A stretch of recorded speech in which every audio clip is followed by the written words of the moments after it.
ఈ ప్రపంచంలో ఉన్న మంచు మొత్తం ఒకేసారి కరిగిపోతే ఏమవుతుంది? దీనివల్ల సముద్ర మట్టం పెరిగే అవకాశం ఉందా? భూమి మీద టెంపరేచర్ ఎంత రేంజ్ వరకు పెరగచ్చు? ఇలాంటి ప్రశ్నలన్నిటికీ సమాధానం తెలుసుకోవాలనుకుంటే ఈ వీడియో మొత్తం చూడండి. అండ్ అలానే మన ఛానల్ని ఇంకా సబ్స్క్రైబ్ చేసుకోకపోతే వెంటనే సబ్స్క్రైబ్ చేసుకొని పక్కనే ఉన్న బెల్ నోటిఫికేషన్ని ఆన్లో పెట్టుకోండి. ప్రపంచవ్యాప్తంగా సముద్ర మట్టాలు ప్రతి సంవత్సరం 4.8 మిల్లీమీటర్ల వరకు పెరుగుతూనే ఉన్నాయి. గ్లోబల్ వార్మింగ్ కారణంగా మంచు పలకలు కరిగిపోతున్నాయి.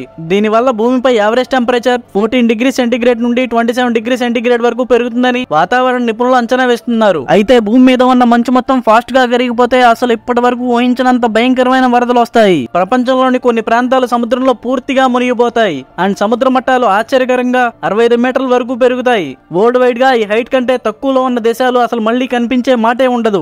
అంటే మాల్దీవ్స్, సింగపూర్, డెన్మార్క్ వంటి దేశాలు కనుమరుగైపోతాయి. ఆ ప్రాంతాల్లో నివసిస్తున్న 40 మిలియన్ల మంది ప్రజలు ఖాళీ చేసి వేరే ఎత్తైన ప్రాంతాలకు వెళ్లాల్సి వస్తుంది. అంతేకాకుండా ప్రపంచవ్యాప్తంగా ఉన్న తీర ప్రాంతాలను ఎంత త్వరగా వీలైతే అంత త్వరగా ఖాళీ చేయాల్సి ఉంటుంది. యూరోప్ కాంటినెంట్ లోని చాలా సిటీస్ మునిగిపోతాయి. వెనిస్ అండ్ లండన్ లాంటి చారిత్రక నగరాలు నీటిలో సమాధి అయిపోతాయి. సముద్రాలు ఉప్పొంగి ఆసియా ఖండంలోని ఆల్మోస్ట్ అన్ని ప్రాంతాలు నాశనం అవుతాయి. చైనా, ఇండియా అండ్ బంగ్లాదేశ్లలో దాదాపు 800 మిలియన్ల మంది ప్రజలు తమ ఇళ్లను కోల్పోతారు. ఇక అమెరికా విషయానికి వచ్చేసరికి ఉత్తర అమెరికాలో ఉన్న మొత్తం అట్లాంటిక్ సముద్ర తీర ప్రాంతం మాయమైపోతుంది. అంటే ఫ్లోరిడాలోని డిస్నీ వరల్డ్ కూడా నీళ్లలో మునిగిపోతుంది. పశ్చిమ తీరంలో ఉన్న శాన్ ఫ్రాన్సిస్కో కొండలు ఒక గ్రూప్ ఆఫ్ ఐలాండ్స్ లాగా తయారవుతాయి. అండ్ గోల్డెన్ గేట్ బ్రిడ్జ్ సముద్రంలో కలిసిపోతుంది. యుఎస్లోని కొన్ని మిలియన్ల మంది ప్రజలు తమ ఇళ్లను కోల్పోయి దేశంలోని ఎత్తైన ప్రాంతాలకు మూవ్ అవ్వాల్సి ఉంటుంది. దక్షిణ అమెరికాలో అమెజాన్ మరియు పరాగ్వే రివర్ బేసిన్ ఏరియాలు అట్లాంటిక్ మహాసముద్రంలోకి వెళ్ళిపోతాయి. మిగతా దేశాలతో పోలిస్తే ఆస్ట్రేలియా పరిస్థితి కొద్దిగా బెటర్గా ఉండవచ్చు. కానీ కోస్టల్ ఏరియాస్లో నివసిస్తున్న 80% ఆస్ట్రేలియన్లు కూడా కొన్ని ఇబ్బందులు ఎదుర్కోక తప్పదు. అయితే ఇటువంటి సిచ్యువేషన్లో ది మోస్ట్ సేఫెస్ట్ కాంటినెంట్ వచ్చేసి ఆఫ్రికా. అక్కడ సహారా ఎడారి కారణంగా ఎక్కువ ప్రాంతం నేల వరదల నుండి సేఫ్గా ఉంటుంది.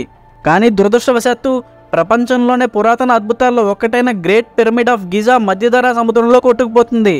అయితే ఈ వరదల ప్రభావం అన్ని కాంటినెంట్స్ మీద ఉండడం ఒక ఎత్తు అయితే, ఇలా మంచు కరిగిపోవడం వల్ల ప్రపంచంలో ఉన్న 90% మంచినీటిని కోల్పోవడం మరో ఎత్తు.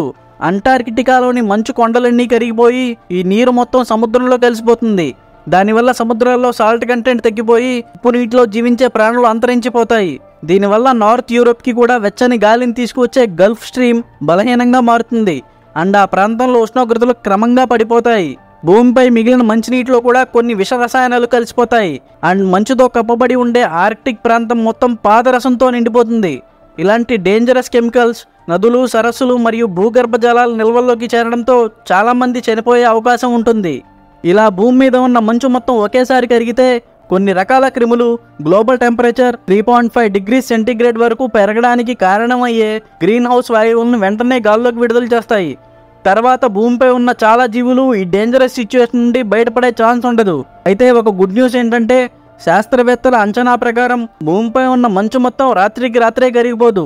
వాతావరణ మార్పు ఇదే స్థాయిలో కొనసాగితే దాదాపు 5000 సంవత్సరాలు పడుతుంది. కానీ మనం వాతావరణాన్ని కాపాడుకోగలిగితే దీని నుండి పూర్తిగా బయటపడవచ్చు. ఇలాంటి మరో ఇంట్రెస్టింగ్ టాపిక్తో నెక్స్ట్ వీడియోలో కలుద్దాం. ఈ వీడియో కనుక మీకు నచ్చితే please like, share, comment and subscribe to our channel.